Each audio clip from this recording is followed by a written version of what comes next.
सभी को good morning. Good morning. Good morning sir. Good morning sir. सभी को गुड मॉर्निंग। इस प्रातःकालीन हिंदी कक्षा में हम आपका स्वागत करते हैं। इस प्रातःकालीन हिंदी कक्षा में हम आपका स्वागत करते हैं।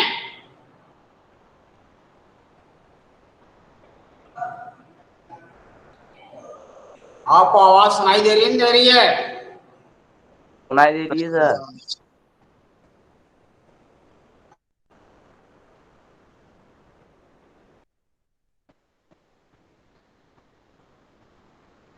आपको हमारी आवाज सुनाई दे रही है, नहीं दे रही है? हाँ सर। सर आ रही है आवाज आपकी। आवाज आपको सुनाई दे रही है? अरे सर आ रही है, आ रही है।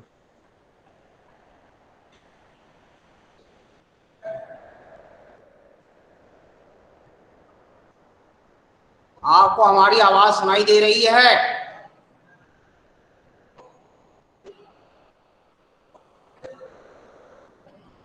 जल्दी से जल्दी अपनी कक्षाओं में शामिल होइए।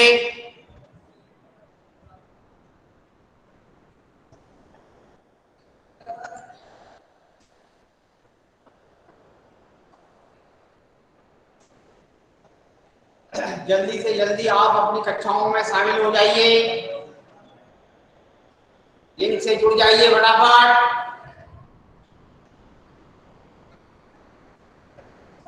ये आपके हित के लिए, आपके हित के लिए आपको बताया जा रहा है।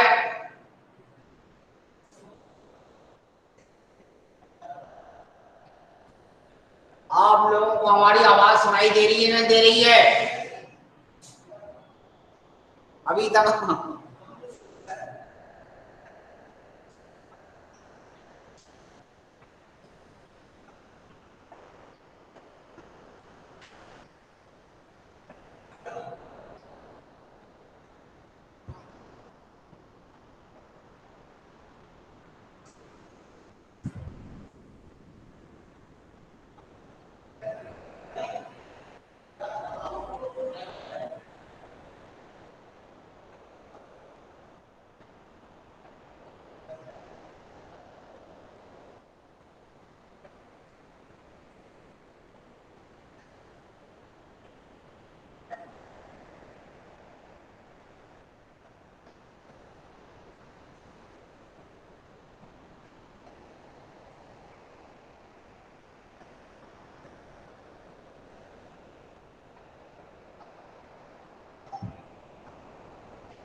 क्या काम नहीं कर रहा? माइक कह रहा हूँ ना, स्टूडेंट की आवाज नहीं सुनाई दे रही है, उनको रिस्पांस नहीं आ रहा, कोई पूछ रहा है। Good morning everyone.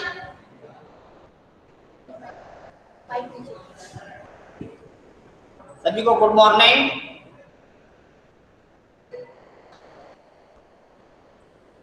Good morning everyone. Good morning ma'am. सभी को आवाज आ रही है? Yes ma'am. आ रही है सर, आ रही है। रिस्पांस नहीं दे रहा है। रिस्पांस शायद स्पीकर का प्रॉब्लम होगा, आप क्लास स्टार्ट कर सकते हैं। आ रही है मुझे? हाँ, मुझे क्या आ रही है, कोई रिस्पांस नहीं आ रहा।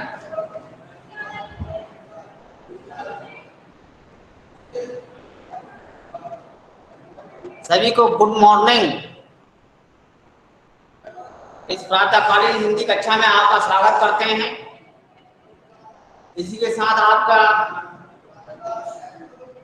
पाठ जो कल ललत वाक की कविताएं जो हमने कल कराई थी, आज फिर से उसको हम आगे बढ़ाते हुए अर्थ ग्रहण संबंधी प्रश्न और उनके उत्तर आपको बताए जाएंगे जो पाठ में दिए हुए हैं। लेकिन उससे पहले एक आवश्यक सूचना यह है कि आप अपनी परीक्षा की तैयारी 22 जुलाई को आपका डिस्क्रिप्टिव टेस्ट होगा हिंदी का। इसे प्रश्नों के उत्तर लिखने को आएंगे जैसे पहले हुए थे। ये पहला पेरियोडिक टेस्ट है, पीपीटी फर्स्ट। तो इसमें जो है आपका सिलेबस जो है अभी बरबरी तौर पर नोट बट फाइनल। इसमें जो है हम आपको पार्ट 2, 3, 4, पार्ट 2 लहासा की ओर, पार्ट 3 उपभोक्तावाद की संस्कृति, पार्ट 4 कामले सपनों की यादें, ये पाठ हैं। गद्य में और पद्य में जो है काव्यांश में, कविताओं में कबीर की साखियां व शपथ और ललत के वाक कविताएं और इनके प्रश्नोत्तर पूछे जाएंगे। व्याकरण खंड से, व्याकरण भाग से आपको समास, क्रिया, अर्थ के आधार पर वाक्य के भेद, ये अति लघुत्तरीय प्रश्न, खाली स्थान वाले प्रश्न, एक शब्द वाले प्रश्नों के उत्तर, इस तरह से एक एक मार्क के पूछे जाएंगे। इसके अलावा सर आपको निबंध और पत्र, इसके बारे में भी पूछा जाएगा। 2 निबंध दिए जाएंगे, 2 पत्र दिए जाएंगे, उनमें से किसी एक पर आपको लिखना होगा। निबंध जो है वही रहेंगे जो हमने होमवर्क में दिए, और पत्र जो है हम आपको अभी करवा देंगे। इस चीज के लिए आपको ध्यान रखिए, अलंकार और क्रिया के भेद, इसकी हमने आपको पीपीटी भी जो है आपको भेजी थी, और अनेकों प्रकार के अलंकार हम बीच बीच में दे रहे हैं। आप उनको समझिए और परीक्षा में सही उत्तर लिखिए। इसलिए किसी भी चीज को नोट करना, परीक्षा को आसान बनाना है, अपने प्रश्न के उत्तरों को ज्यादा से ज्यादा या पूरे के पूरे सही रखना। ये एक विधि है, एक तरीका है जो कॉपी बुक स्टाइल कहलाता है। किसी भी काम को सही करने का तरीका कॉपी बुक स्टाइल में आप कार्य कीजिए। यह बात तो हम पहले ही बता चुके हैं कि well begin is half done.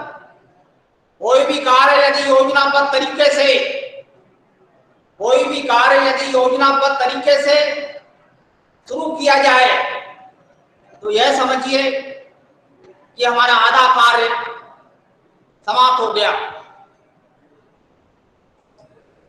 इन्हीं बातों को ध्यान में रखते हुए संत कवयित्री ललित की कविता पर आधारित अर्थ ग्रहण संबंधी प्रश्न के उत्तर हम आपको करवाने जा रहे हैं। पहले हमने आपको 4 प्रश्नों के उत्तर पिछली कक्षा में दे दिए थे, और आज हम उससे आगे बढ़ेंगे आपके सामने प्रस्तुत किया जाएगा।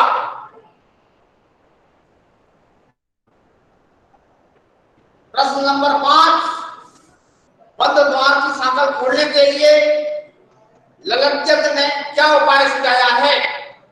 प्रश्न नंबर 5, बंद द्वार की सांकल खोलने के लिए ललज्जत ने क्या उपाय सुझाया है, बताया है? 5वां प्रश्न, उसका उत्तर आपके सम्मुख प्रस्तुत किया जा रहा है।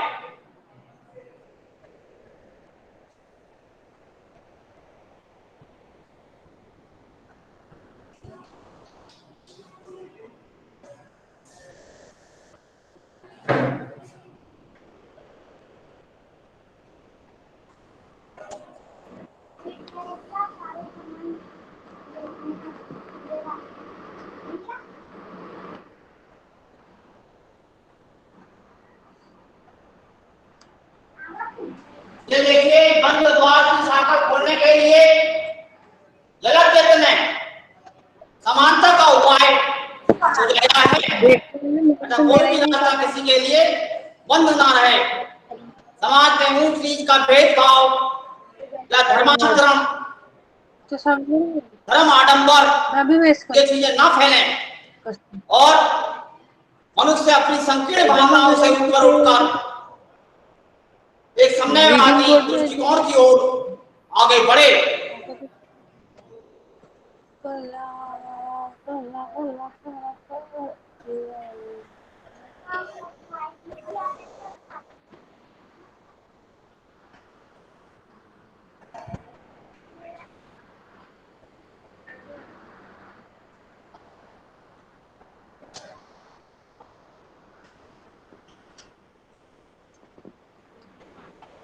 सर कुछ बोलो ना।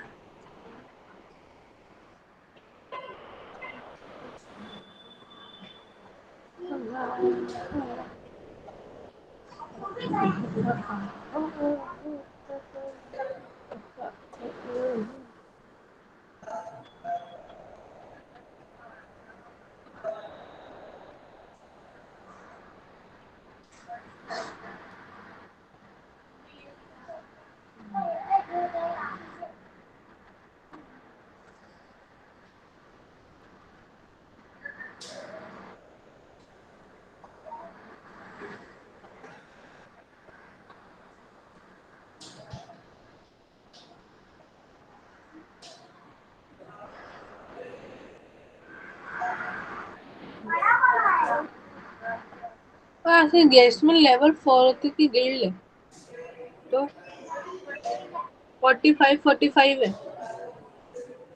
45 तो मिल कैसे नहीं रहा?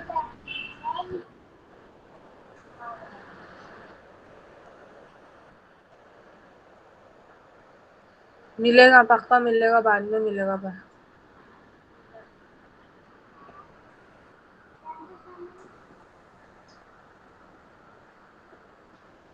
दो स्किन मिली तेरे को इसमें, पता है?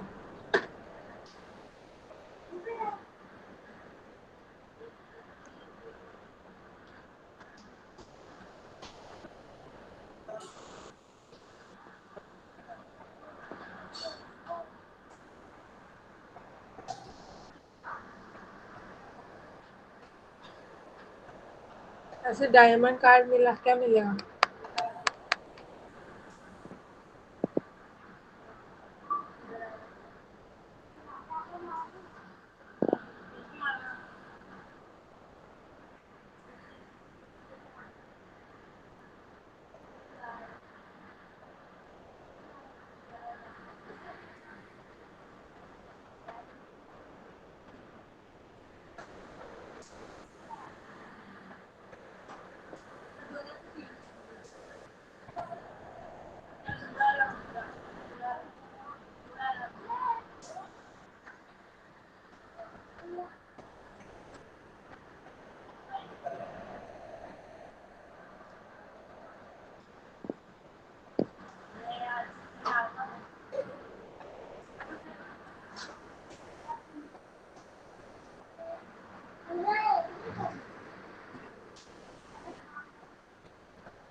अपना लेगा अर्थात प्रयोग कर लेगा।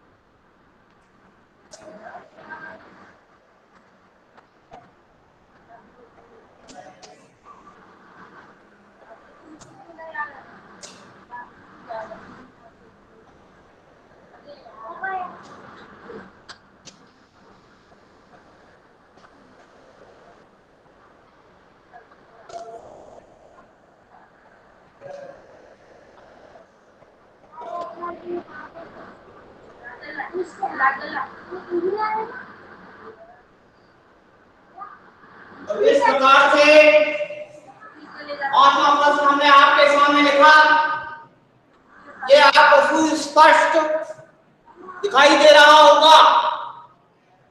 आत्मा का प्रश्न सर पूरा ब्लर आ रहा है। बंद द्वार की शाखा खोलने के लिए ललित ने समानता की भावना को अपनाने का संदेश दिया है। मानव बाह्य इंद्रियों पर और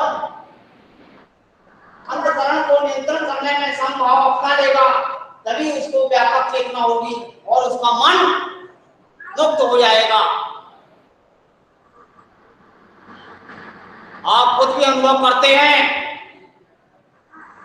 जैसे जैसे हम ऊपर उठते जाते हैं हमें वस्तुएं छोटी दिखाई देने लगती हैं। जैसे जैसे हम ऊपर उठ जाते हैं हमें वस्तुएं छोटी दिखाई देने लगती हैं, और जैसे ही हम बहुत ऊपर उठ जाते हैं तो हमें वस्तुएं दिखाई नहीं देती। तो इस प्रकार से जैसे जैसे मनुष्य आगे बढ़ता जाता है, उसकी सोच विकसित होती जाती है, वैसे वैसे जो है उसको वह संभावी होता जाता है, उसमें आपस में भेदभाव नहीं रहता है। यह एक बड़ी चीज है।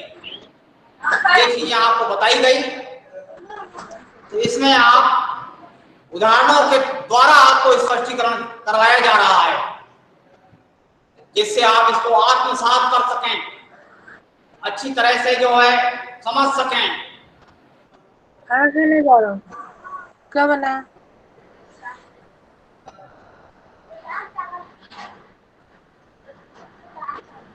आगे प्रस्तुत किया जाएगा। ज्ञानी से कवित्री का क्या अभिप्राय है? प्रश्न नंबर 6, ज्ञानी से कवित्री का क्या अभिप्राय है? अभिप्राय क्या कहना चाहती है वो ज्ञानी के द्वारा? मैं तो उनसे 3 नंबर ना देखी नहीं होगी। इस बात को स्पष्ट किया जाएगा इस उत्तर में। प्रश्न आप लिख लीजिए। 6वां प्रश्न या आपके सामने, छठवां प्रश्न जो है, ईश्वर प्राप्ति के लिए बहुत से साधक हठ योग जैसी कठिन साधना भी करते हैं, लेकिन उससे भी लक्ष्य की प्राप्ति नहीं होगी। यह भाव किन पंक्तियों में व्यक्त हुआ है? वह पंक्तियां लिखनी जिसमें यह भाव व्यक्त हुआ है, कहा गया है।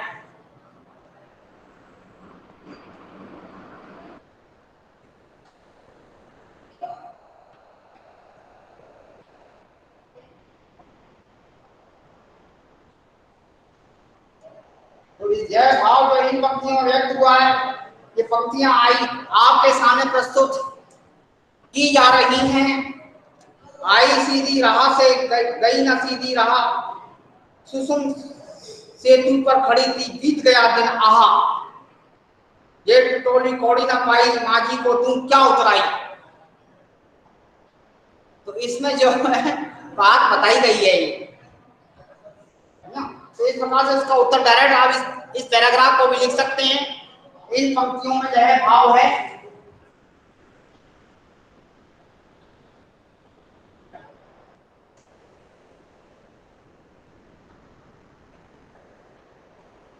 यह भाव निम्न पंक्तियों में,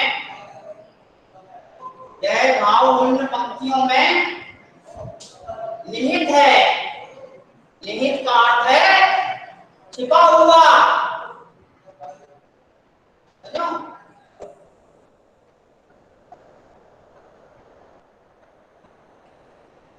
का अर्थ है छिपा हुआ, ध्यान रखिए।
तो इस प्रकार से ये पांचवा प्रश्न भी आपका हल हो गया।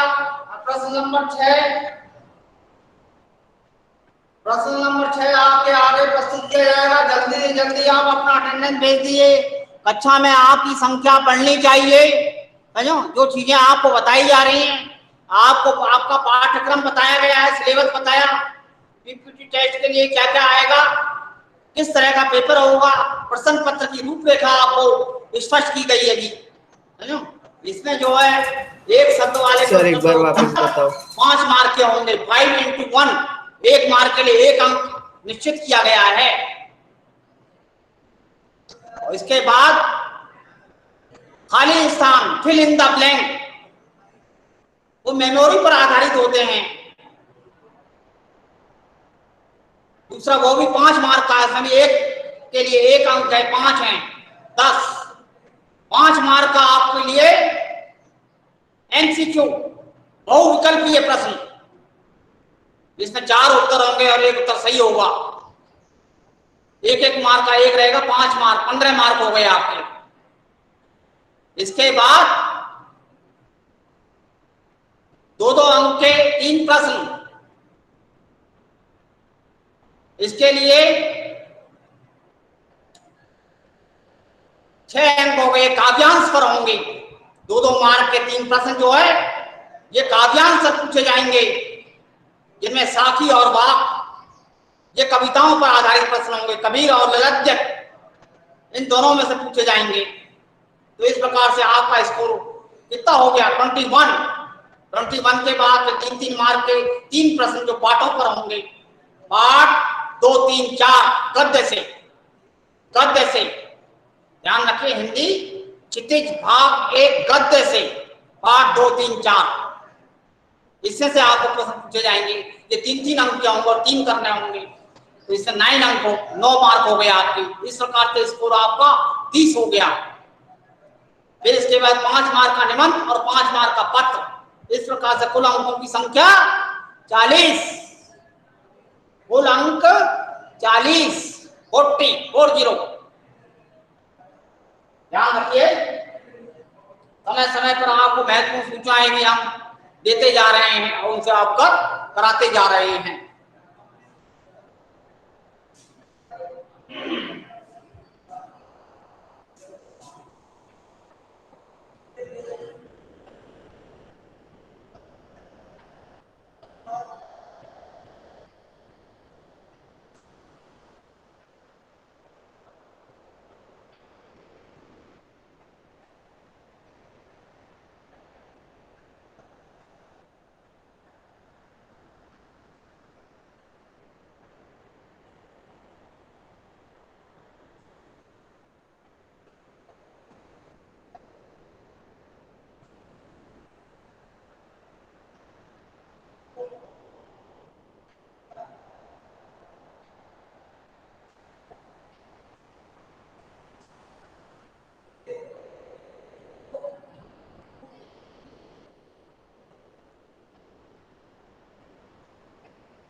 ये देख लीजिए, इस प्रकार से ये पाठ लगभग समापन की ओर बढ़ रहा है। अंतिम प्रश्न रचना और अभिव्यक्ति,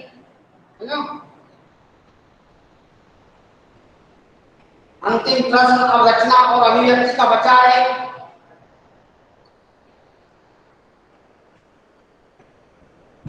वो आपको करवाया जाएगा। ऊपर वाले प्रश्न आपने लिख लिया होंगे, इसको अब हम रब करेंगे। प्रश्न 1 और 2 ये आपकी किताब में भी दिया हुआ है, तीसरा पैराग्राफ है। ये जो है आपकी किताब में भी दिया है, वो तीसरा पैराग्राफ है।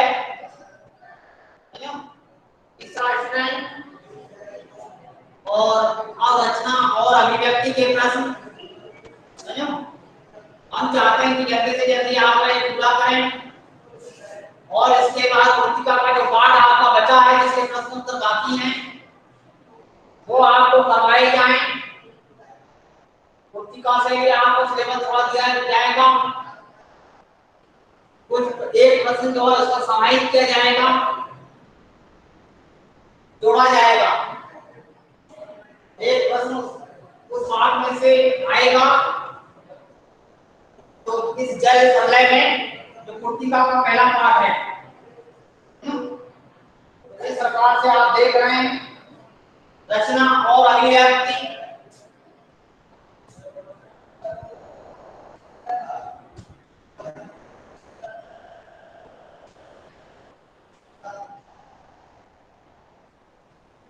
रचना और अभिव्यक्ति के प्रश्न आपके सामने प्रस्तुत किए जा रहे हैं।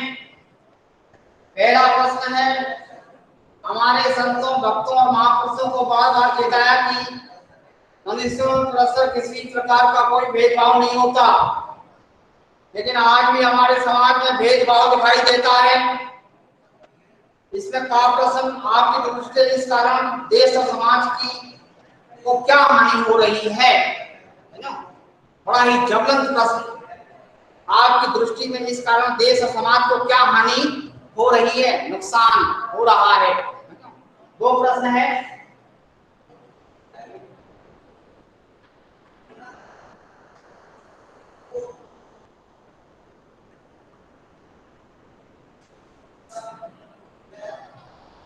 भेदभाव के कारण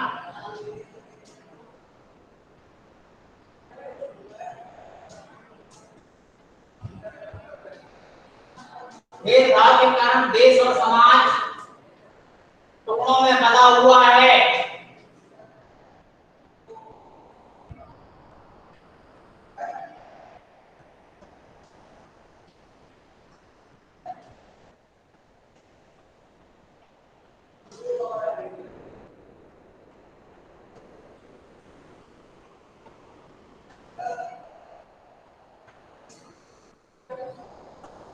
बंधा हुआ है।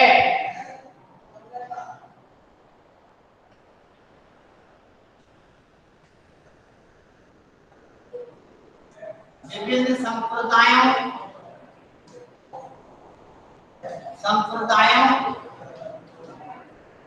वर्गों व जातियों में दूरियां बनी हुई हैं।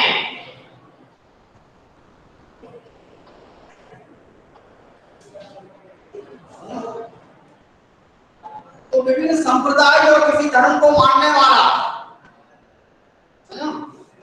और वर्ग, अलग अलग वर्ग जो है, अमीर वर्ग, गरीब वर्ग, कैटेगरी, जाति जो अलग अलग जातियां हैं, हजारों किस्म की जातियां हैं, इनमें जो है दूरियां बनी हुई हैं।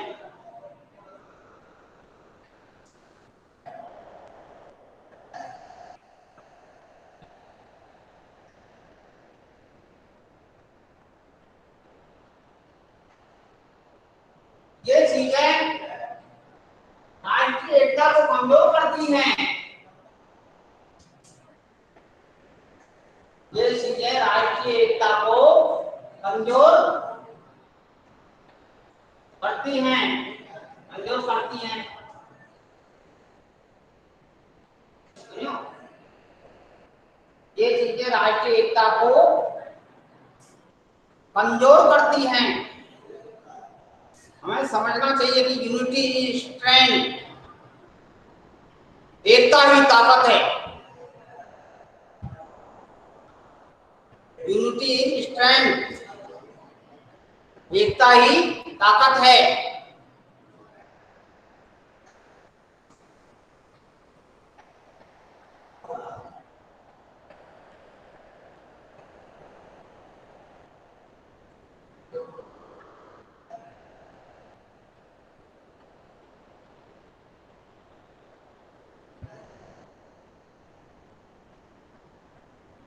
इसके कारण मानवीय गुणों का हनन हो रहा है। इसके कारण मानवीय गुणों का हनन हो रहा है।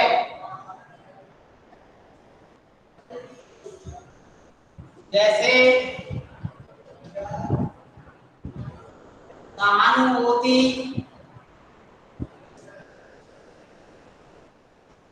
दया, क्षमा, सहानुभूति, दया, क्षमा, स्नेह, ममता, स्नेह और ममता आदि।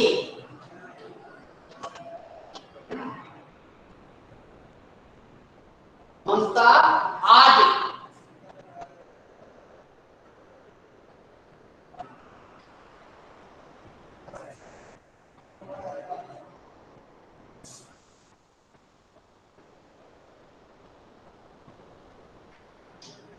इन्हीं की कमी के कारण सांप्रदायिक, सांप्रदायिक बड़ा ही खतरनाक शब्द है सांप्रदायिक,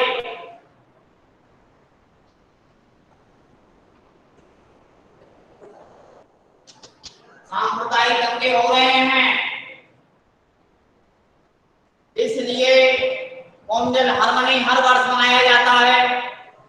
राष्ट्रीय एकता, कौमी एकता, इस तरह के सप्ताह बनाए जाते हैं। राष्ट्रीय कौमी एकता सप्ताह, सांप्रदायिक सद्भावना दिवस,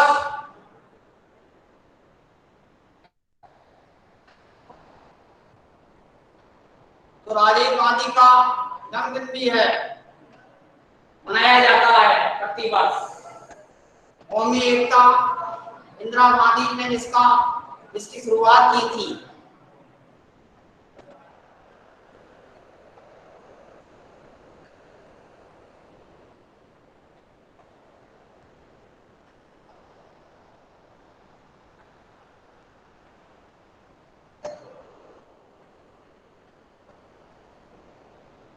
इस प्रकार से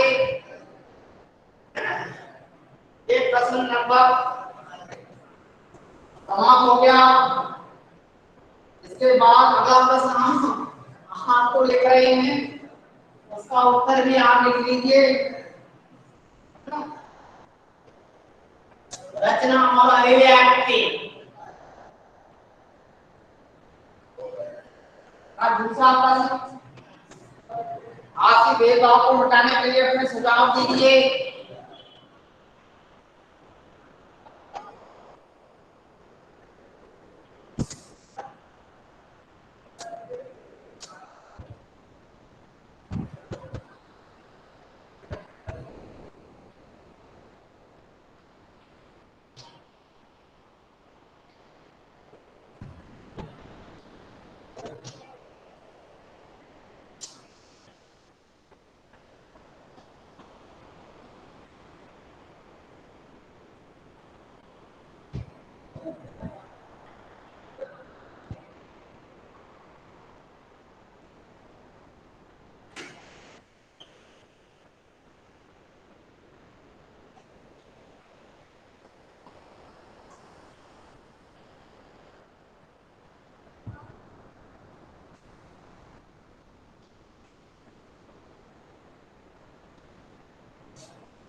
प्रकार से हमने देखा कि इसके लिए आवश्यक है।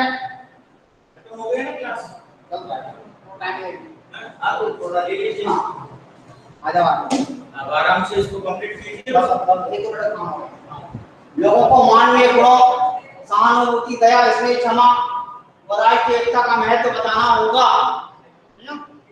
इसके साथ साथ आपसी मेलजोल व भाईचारा बढ़ाना होगा, है ना?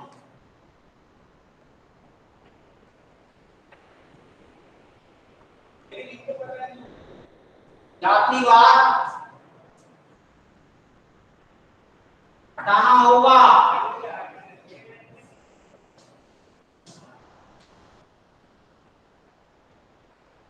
जातिवाद जो आपसी भेदभाव हुआ, जातिवाद सबसे ज्यादा, अंतर जातीय विवाहों को प्रोत्साहन देना होगा,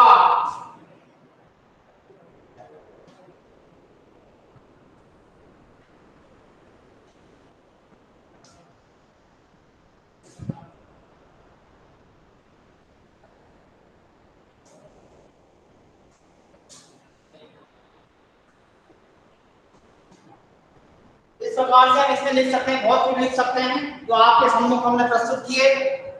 बड़े ही कारगर पॉइंट और बड़े ही डेवलप पॉइंट जो है हमने जो आपको दिए, है ना? सामाजिक चेतना जो कितनी आवश्यक है इसके बारे में, और इसी के साथ अब आपका समय भी समापन की ओर। See you again, all the best.